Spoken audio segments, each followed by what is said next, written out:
Hi, kamusta po kayo mga guys? Sana sa mabuti po kayong kalagayan at ingat po kayo palagi. Halina't samahan niyo po kami dito sa mga kaganapan sa bahay namin for today's video. Welcome back nga pala sa aming baby na si Baby Sabana. Nakabalik na po sila dito sa bahay namin. Kasama namin yan doon, nagbakasyon sa bahay ng kapatid ko. Naiwan nga muna pala sila doon pansamantala kasi nga ginagawa ang bahay. Kaya welcome back kay Baby Sabana. At ito nga po pala ang sumunod na kaganapan. Kumain muna ako ng masarap na lugaw kila Lugaw Man. Syempre, na-miss ko kasing kumain ulit ng lugaw sa kanila. Sobrang nagkikrave na naman ako sa lugaw nila na napakasarap. At pagkatapos ko kumain ng lugaw, naglakad-lakad nga po ako dyan at umakyat pataas. May gusto kasi akong puntahan sa taas kaya umakyat muna ako saglit. Pag-akyat ko nga pataas, eto, tumaya po ako ng loto ngayon. Tumaya muna ako saglit, nagbabaka sakali, baka tumama. At nakakapag-exercise na rin kasi ako kasi nga nakakapaglakad ako ng malayo kaya madalas akong tumaya talaga sa loto.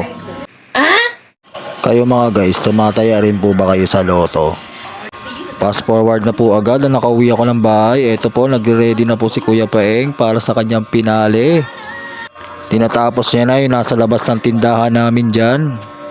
Dito na rin niya tatapusin yung finishing sa dingding namin sa loob ng tindahan. Kaya yan po, masasaksihan yung mga video namin ngayon dito sa bahay namin. At eto na po, inuumpisa na po ni Kuya Paeng ang paghahalo ng simento. Si Kuya Paeng muna po ngayon ang gumagawa ngayon dyan. Wala kasi yung anak niya. Emergency po kasi. Sinugod yung apo ni Kuya Paeng.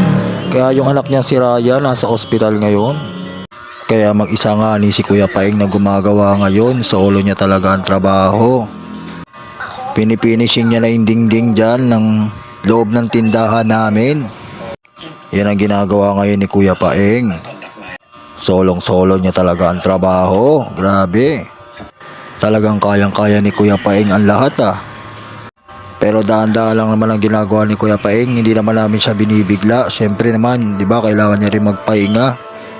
At sumapit na nga niyan tanghalian. Kain po tayo mga guys. Hindi nagsasawa sa Chooks to Go.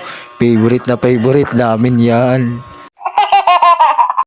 Kain po tayo mga guys. Sabayan niyo po akong kumain sa tanghalian. Kain po tayo.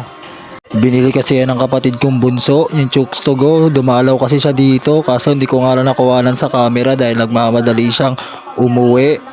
Pumapasyal-pasyal nga ni ilang yun dito sa bahay namin, yung bunso kong kapatid. At ito naman yung mga scene na kaganapan kay Kuya Paeng. Tinatapos niya na yung floor. Syempre sinemento niya na yan. Yan na po ang pinakauling floor na sisimentohin niya. Medyo naudot kasi yung paggawa. Syempre nawala yung anak niya nawala nang kasama si Kuya Paeng. Kaya ngayon tinatapos na ni Kuya Paeng ang lahat-lahat. At eto naman dumating yung apo ni Kuya Paeng. Syempre tumutulong diyan kahit papaano kay Kuya Paeng sa paggagawa.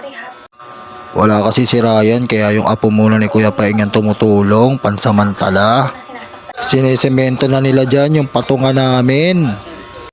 Pwede ring upuan namin yan, pwede ring patungan, kaya sinisemento na yan nila Kuya Paeng. At eto naman yung sumunod na kaganapan, syempre pumunta kami sa hardware para bumili ng mga materyales na gagawin sa istante. Oo, tama, istante ng tindahan, kailangan. At eto na, sinampa na yung plywood sa kolong-kolong na sidecar ni Kuya Paeng na gagawing istante sa tindahan namin. Kaya sumama na ako para syempre mabayaran sa hardware yung binili naming plywood. At bumili na rin kami dyan ng bracket para sa gagawing istante. Kailangan yun, yung bracket. Magmamadali na kami dyan umuwi syempre para matapos na ang lahat-lahat. At ito naman yung sumunod na kaganapan. Ginagawa na ni Kuya Paeng yung istante sa tindahan namin. Gumamit nga ni siya dyan ng barena para maikabit yung bracket na istante sa tindahan namin. Katulungan ni Kuya Paeng yung apo niya dyan. At kahit papano may umaalalay kay Kuya Paeng. Dahil wala nga ni si Ryan na tumutulong sa kanya. At eto na, ipapakita ko na po ang lahat-lahat sa mga kaganapan sa bahay namin.